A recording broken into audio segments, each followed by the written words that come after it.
para hindi na malagay sa panganib ang kanilang buhay na pagdesisyonan ng 4 na dating rebelde sa South Cotabato na sumuko sa gobyerno.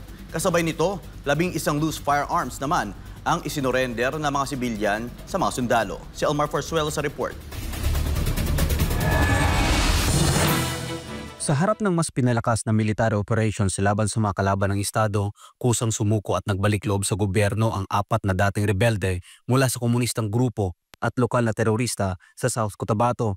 Ang mga ito ay nagpasyang isuko ang armas at tahakin ang bagong landas sa ilalim ng pamahalaan, dalang takot para sa kanilang kaligtasan, dulot ng patuloy at pinaigting na operasyon ng militar. Ayon kay Lieutenant Colonel Erwin Felonco, Commanding Officer ng 30th Infantry Battalion, 3 sa mga nagsuko ay dating miyembro ng komunistang terorista, habang ang isa ay mula sa lokal na teroristang grupo. Bitbit nila ang kanilang mga kagamitang pandigma sa himpilan ng 30th IB sa Barangay Cablon, Tupi, South Cotabato. Bukod sa 4 na rebelde, 11 loose firearms din ang isinuko ng mga sibilyan na dati nilang itinatago sa kanilang tahanan. Ipresenta ni Lieutenant Colonel Felonco ang mga nagbalik loob sa harap ng mga opisyal ng militar, iba't ibang ahensya ng gobyerno, kapulisan at lokal na pamahalaan ng Pulumulok, South Cotabato.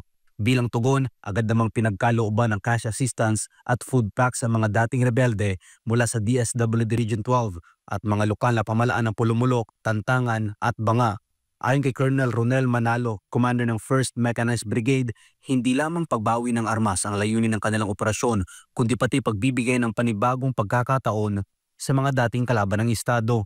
Sa kanyang pahayag, sinabi ni Major General Donald Gumiran, commander ng 6th ID at JTFC, ng tagumpay na ito ay bunga ng hindi matitinag na dedikasyon ng mga kasundaluhan sa pagpapanatili ng seguridad at kapayapaan sa mga komunidad.